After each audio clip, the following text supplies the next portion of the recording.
бодлогыг одоо 90-92 маань нэг ижил өгдөлтэй юм ба шүү. За автобусанд үргэлж 3-аас их тооны бага ангийн сурагч. За би бага ангийн сурагчаа ихсгчээ тэгвэл 3-аас их байх хэрэгтэй байна.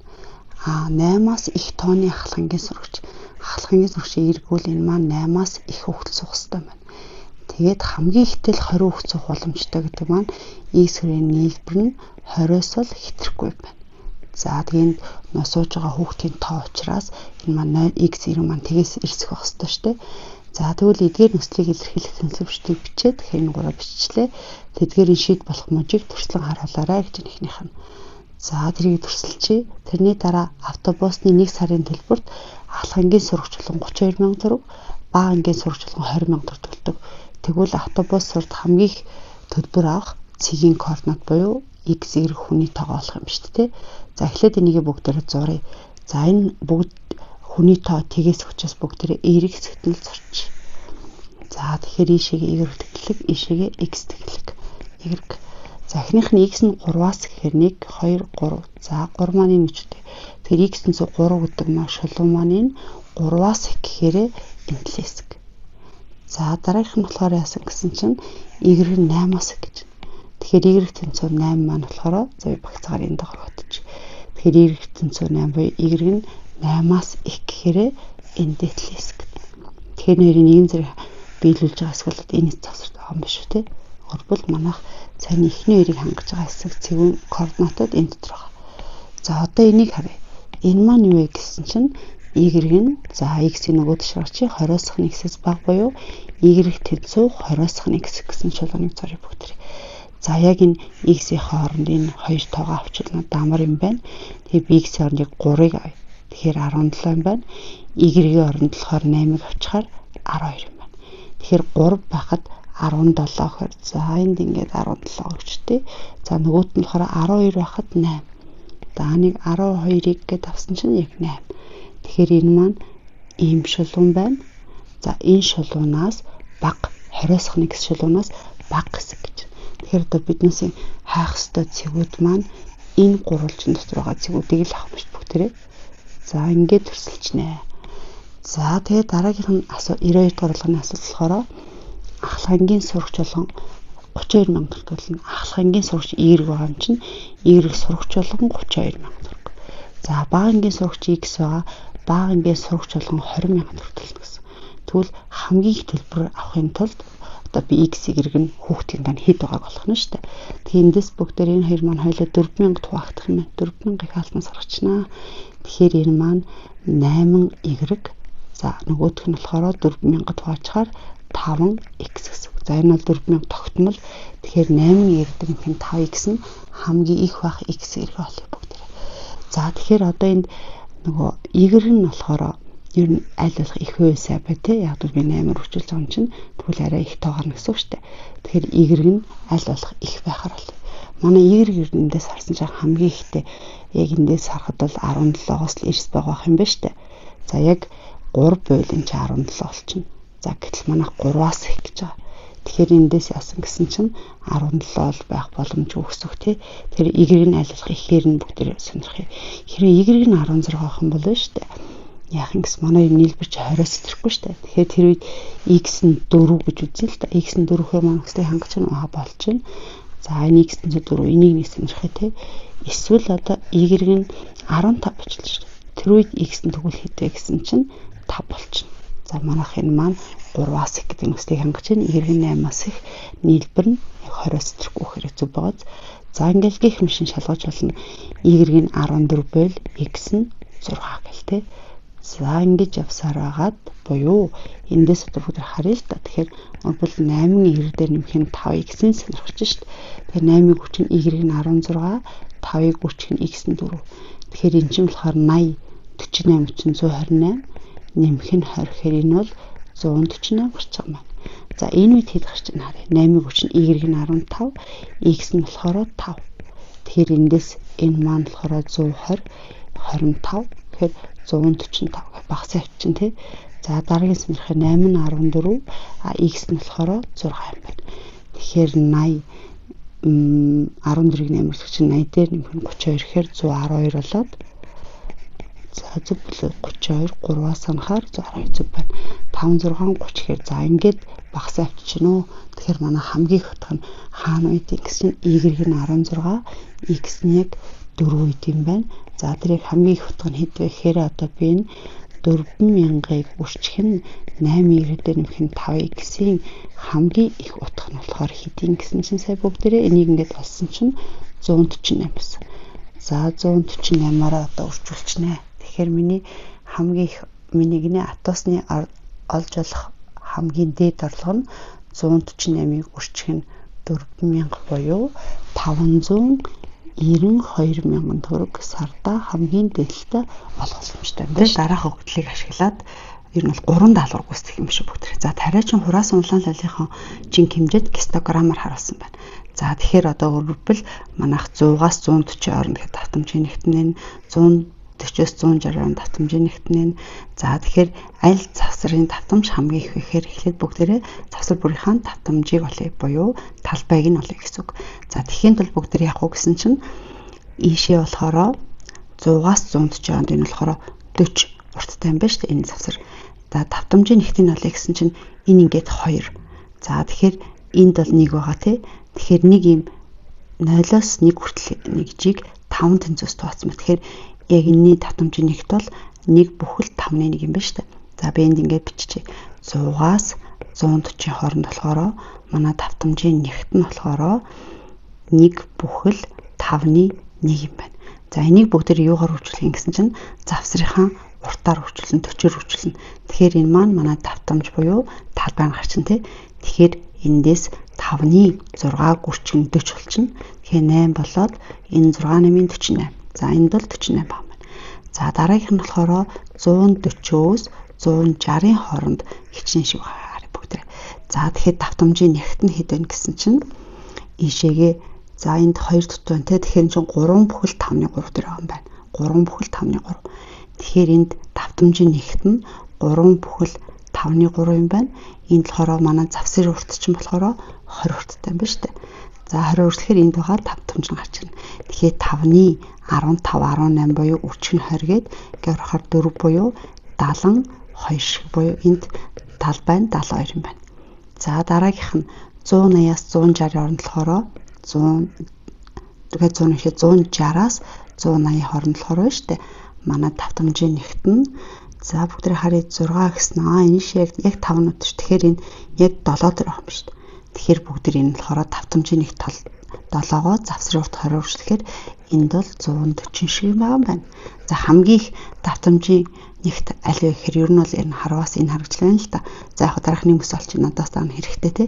За одоо 180-аас 200-ийн хоорондох давтамжийн нэгт нь хэд вэ гэсэн чинь за энд харнаа бүгдэр энэ 6-аас доош 2 нүд гэдэг чинь 5 бүхэл 5-ны 3 юм байна. За тэгэхээр давтамжийн нэгт маань 5 бүхэл 5-ны 3-ыг бүгдээрээ завсрын урт 20-оор хурцлнэ. Тэгэхээр энэ юу болох юм гэсэн чинь 5-ны 25 гэхээр 28 үржих нь 20. Тэгэхээр энд 4 болоод 28-ыг 4-өөр үржлэхээр 80, 32 гэхээр 112 шиг юм байна. За энд болохоор 112 юм байна.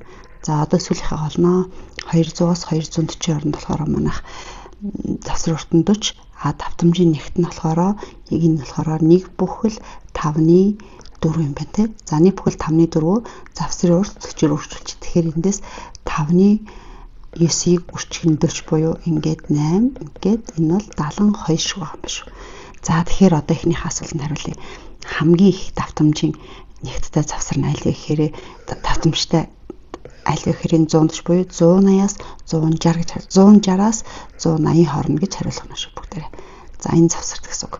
За дараа нь 94 болохоор 140-оос 200 г жинтэй улаан лойлын 140-оос 200 г жинтэй улаан лойлын нийт ургацыг ойролцоогоор нийт ургацын хэдэн үеийг эзэлж байгаа гинэ 180-аас 140-оос 120 хооронд. За тэгэхээр манай нийт ургацаа олноо. За нийт ургац нь болохоор манайх эхнийхт нь 48, дараагийнх маань 72, тэгээд 140, тэгээд 112, сүүлийнх нь 72 юм байна. Тэгэхээр эндээс бүгдээрээ нийт ургацынхаа тоог бол олж чадах юм байна. За тэгэхээр эндээс яасан бэ гэсэн чинь 48 дээрээ 72-ыг нэмээд тэгээд 140-ыг нэмээд тэгээд 112-оо нэмээд 72-оо нэмчих. Тэгэхээр энд 444 юм биш нийт ургац нь. За одоо тэгээ бүгдээ яасан гэсэн чинь 140-өөс 200 грамын хооронд, тэгэхээр энэ хооронд гэсэн чинь өөрөөр манай энэ хүртэлх нийлбэр маань хичнээн хувийг нийцлээд байгаа юм бэ гэж байна. Тэгэхээр одоо 72 дээрээ 140-ыг нэмээд 112-ыг нэмэхээр хэд вэ гэсэн чинь 72 дээр 140-ыг нэмээд 112-ыг нэмчих. Тэгэхээр энэ хооронд бол 324 байна. Энэ маань манай нийт ургацын хичнээн нийлээд байгаа гэсэн чинь нийт ургац нь 444 100% бол энэ 324 маань хичнээн процент юм бол тэгэхээр 324-өө 100-аар үржүүлээд бүгдээрээ 444-т хуваагдах чинь. За тэгэхээр нэг 100-аар үржүүлээд тэгэхээр 444-т хуваалаа. Энэ маань ойролцоогоор 72 100-ны 97 юм байна. За тэгэхээр ийм процентыг эзэлж байгаа юм ба шүү. За ойролцоогоор 73% гэдэг хэрэг бүхлээр илэрхийлвэл за ингээд ойролцоогоор 73% илэрхийлж байна. Хураасан улаан лавын дундаж инголоорой гэж байна. За одоо дундаж инголохтой ингэнэ бүгдээрээ. За сая жоохон замраг өчлөө шүү те. За 100-аас 140 завсарлах зам чинь энэ эхний завсраа нэмээд 2 туалаа. Энэ завсар чинь 48 шиг байна. Дараагийн завсар маань 140-оос 160 хүртэлээс шүү дээ нэмээд 2 туалаа завсрын дундаж энэ нь 70 шиг байна. Дараагийнх нь 160-аас 180 орнд байсан те. Нэмээд 2 туалаа. Энэ маань 140 шиг байсан. За дараагийнх нь энэ баг шүү дээ те. За 180-аас 180 дээрээ бүгд 200 нэмээд 2 тугаад энэ завсар 112 байна. За дахиад нэг завсар үлдсэн баг шүү дээ. За энийг би жоохон ийш налгаад багсахгүй бол тарахгүй тий. За одоо төгсгөлд нь бүгд тэр дээр нэгдсэн шүү дээ. Өөрөөр хэлбэл 200-аас 240-ийн хооронд 72 шиг байна. 200-аас 240 хооронд 200 дээрээ 240-ийг нэмээд 2 тугаад тэгээ сүүлийнх нь хэдлээ 72 шиг. За энийг тэгэд нийт ургацын тоон 444-тэй хуваахаар манай дундаж нь гарч ирнэ гэсэн үг. За 100 дээр 140-ыг нэмээд 240-ыг 2 тухаар чинь 120 гэсэн. Энэ маань 48 шиг. Нэр нэмэхээр чинь 302 тухаар 150 маань 72 шиг. Дааны нэрийг нэмэхээр чинь 340 2 тухаар 170 140 шиг. Дааны нэрийг нэмээд 2 тухаар чинь 380 гэдэг чинь 190 112 шиг. За сүүлийнхний нэмэхээр чинь 440 гэхээр 220-ыг 72 хүрчилнэ. Тэгээд 444 тугаах нэ. Нийлбэр маань 77480 байна. За энийг 444-тэй хуваахаар яг гарахгүй л зүгээр ойролцоогоор гарах байх. 174.5 юм биш үү дундаж нь. За тэгэхээр дундаж нь 174.5 грамм жинтэй юм байна. За 96 Оцих төвтэй тойргийн төв нь 6 радиустай гинэ. За радиус метр 6 гэдээ өгсөн юм шиг 2 маань 6 гэдээ өгсөн. Тэгээд ABC-ийн өнцөг 60 градус гэдээ өгсөн юм байна. Тэгээд AOC нь болохоро төв өнцөг тулсан AMC сегмент гэхээр нийлж байгаа шүү дээ. Сегментийн талбай болох юм байна. За тэгэхээр бүгдээрээ сегментийн талбай болтоо яаж болдог вэ гэхээр зарим багцсан өнцөг 60 градус юм чинь орбол энэ ном тулсан багцсан өнцөг юм чинь энэ төв өнцгөөсөө 2 дахин багадаг учраас манай төв өнцөг нь 120 градус гэсэн үг. Тэгээд ингээд тамиг нь өгчтэй. За сегментийн талбай болохдоо бүгдээрээ секторын талбайнаасаа энэ гуршныхын талбайг хасаад өгчнө. Энэ секторын талбайнаасаа энэ дээр байгаа гуршныхын талбайг хасчихна. За секторын талбай маань P-г хүчин радиусын квадрат тэр 360 градус хуваагаад харгалзах 120 градусаар үржүүлчихнэ. За энэ гуршны талбай маань болохоор R-ийг R-ээр үржүүлээд хооронд төнцийн 120 градус. Радиусыг радиусаар үржүүлээд хооронд төнцийн 120 градусаар үржүүлээд 2 туулчихна. За тэгсэн чинь бид нар ч яасан бэлээ гэж нэр ураач. P-г бах нь 3-ыг хүчин радиус маань 6 гэдэг өгсөн. 6-гийн квадрат 36, хасах нь 36 үрчин синус 120 болохоор 2-ны язууд 3, тэгээ 2 тооч. Тэгээ ингээ хураасан чинь энэ маань 12p хасах нь энэ нэрийг үржүүлээд 4 те 36-г 4 туухаар 9 язууд 3 гээд за манай нөгөө сегментийн талбай маань юм байна. За 97 f(x) функцийн графикийг o(x) тэнглэгийн дагуу тэгшгэмтэй хуургачаад даан гарсан дүрийг дахиад o(x) тэнглэгийн дагуу 2 нэгжээр зүүн тийш зөөхөд гарах функцийг олоорой гэж. За тэгэхээр одоо бүгдээрээ f(x) тэнцүү x-ийн квадратын нэмэх нь 2x хасан 3 гэсэн функцийг o(x) тэнглэгийн дагуу тэгшгэмтэй хуургах гинэ. Тэгэхээр энэ x энэ y тэнглэг o(x) тэнглэгийн тэгшгэмтэй хуургаж байгаа цэг яаж хуурдаг харъя л да. Энд a-b координатад цэгийг o(x) тэнглэгийн дагуу тэгшимтэй o(x) тэнглэгийн хувьд тэгшимтэй гэсэн үг тийм ингээ хуурахаар манай эхний координат нь хэвээрээ y-г нь л хасах бай болно. Тэгэхээр одоо манайх энд энийг O гэсэн хэлхий явдаг шим товрогно гэхээр x нь хэвээрээ y-г нь л хасахаар үржүүлэх юм шүү дээ. Тэгэхээр энд манайх f от x маань y тэнцүү ингээ биччихье. За энийг одоо бүгдээрээ яах чаглаа гэсэн чинь O гэсэн хэлхий явдаг шимтэй орохоор y-г л хасах хэрэг болоод нөгөө дараах цэгийн маань x нь хэвээр ийм байж байгаа юм байна. Тэгэхээр хасах нэгээр үржүүлэхээр y тэнцүү хасах x квадрат хасах 2x нэмэх нь 3. За одоо энэ гарсан дүрийг дахиад O гэсэн хэлхийн дагуу 2 нэгжир зүүн тийш. За одоо O гэсэн хэлхийн дагуу одоо баруун гол иш гэсэн үг шүү дээ. Тэгэхээр O гэсэн хэлхийн дагуу зүүн тийш 2 нэгжир зөнөгдөж юу гэсгээрээ x хэлхийн дагуу зүүн тийш гэхээр хас 2 нэгжир зөнө гэсэн үг. За O x хэлхийн дагуу зөөжин гэвэл тухайн x функцийн x тус бүрээс нь тэр зөөж байгаа нэгжийг хасж өгнө. Энэ квадрат хасах нь 2-ыг хүчин x тус бүрээс нь 2-ыг хаслаа нэмэх нь 3. За тэгвэл эндээс бүгд явах гэсэн чинь y тэнцүү хасах x дээр нэмэх нь 2-ын квадрат хасах нь 2-ыг хүчин x дээр нэмэх нь 2 нэмэх нь 3. Тэгээд функцийг олоорой гэсэн цааныгаа бүр эмхэтгээ тавьчих. Тэгээд хасах тэмдэгтээ x-ийн квадрат дээр нэмэх нь 4x нэмэх нь 4 хасах нь 2x хасах нь 4 нэмэх нь 3. За эндээс хасах x квадратаас хасах нь 4x хасах нь 4 хасах 2x хасах нь 1. За эндээс хасах x квадратаас хасах нь 6x-ээс хасах нь 5 буюу манайх e функцэлчжээ. За одоо нэг бүгдээрээ зөв хийсэсгээ нэг шалгаад утчихъя. Зорч харнаа бүгдээрээ. За тэгэхээр нөгөө манай анхны функц маань болохоор юу исэн бэ гэхээр y тэнцүү x-ийн квадрат гарах x-ийн квадрат нэмэх нь 2x хасах нь 3 байсан. За манай парабол эндээс хамгийн анхны парабол. За энийг бүгдээрээ яаж хуургасан гэсэн чинь y-ийн л хасгаар үржүүлждэг юм байна. Ингээд хасах y гэсэнтэй хасах y тэнцүү x-ийн квадрат нэмэх нь 2x хасах нь 3 гэхээр зөв байна харъя. За тэгсэн чинь x-ийн хэлхий явд тэрнээ нуулсан зөв байна те. За нэг ялгаатай харуулахын тулд би өнгийн солиотох. За энэ цэгэр өнгөтэй болсон. За одоо дараа нь харъя. Дараа нь бүгдээр энийг нөгөө x хэлхийн дагуу зүүн тийш зөөсөн чинь юу болсон гэхээр эцсийн үр дүнгээ бүгдээ гараад харчи. Хасах x-ийн квадрат хасах нь 6x болсон тий. Хасах нь 5. За одоо харъя. Одоо манайхын цэнхэр өнгөтэйгөө за нэг би бас жоохон өөр өнгөөр харуулж за ногоон болгоч. За одоо яасан манай цэнхэр маань x хэлхийн дагуу яг зүүн тийш хасах 2 нэгжээр зөгцсөн зөв гарсан байна тий. За дараагийнхаа харъя бүгдээр тэгвэл. За 98 нь болохоор k тэнцүү ийм налалттай тэгээд энэ шулуунуудын огтлын цэг дайрсан шулуун тэгшил альвэ гэж байна. Тэгэхээр юу ч гэсэн эхлээд энэ хоёр шулууны огтлын цэгийн дайрсан шулууны тэгшлийг бичье. За юу огтлын цэгийг дайрна гэсэн тийм. Тэгэхээр энэ хоёрын огтлын цэгийг гаргаад авчих. Тэгэхээр би энэ доотлын бүгдийг хас 2-оор үржүүлээд тэгэхээр 4x-с 3-ийн тэнцүү 6 хасах 2-оор үржлэхээр хасах 4x хасах нь 16. За хооронд нь нэмсэн чинь хасах 5y хасах нь 10 болоод y маань 2 юм байна. За y нь 2 юм болоод энд дарлуулахаар эндээс 2 дээр нэмэх нь 2x тэнцүү 8 юм байна. 2x тэнцүү 6 болоод манай x маань 3 юм байна. За тэр хоёр шулуун маань огтлын цэг нь 3 багт 2 юм байна.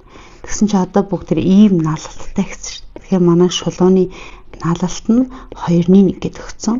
За бүгд сул тоогоо мэдхгүй. Гэхдээ манай шулуун маань энэ цэгийг дайрна гэсэн. За тэгээ орлуулчих. Y-ийн оронд 2, x хонд бүгд 3-ыг орлуулчих. Нэмэх нь бэ. Эндээс b-г тавьсан чинь 2-оос хан 2-ны 3 буюу 2-ны 1 юм байна. Тэгэхээр биднээсээ хайжсэн шулуун тэгшлэл маань 2-ны 1-ийг сул тоо маань 2-ны 1 байх нэ. За ингэж болчих. За 9 нь болохоор энэ хоёр цэгийг дайрсан энэ шугам функцийн уруу тэгшлэлийг бичээрэй гинэ. За тэгэхээр өөрөөр хэлбэл энэ цэгүүдийг дайрсан энэ шулууны уруу функцийг чинь за эхлээ бүгд шулуун олъё та тий. Тэгэхээр y тэнцүү kx дээр нэмэх нь b гэдэг шулуун байгаа юм байна. За одоо энд энэ хоёрыг дайрсан гэсэн. Тэгэхээр y-ийн оронд 4 x-ийн хооронд 1-ийг тавьчих.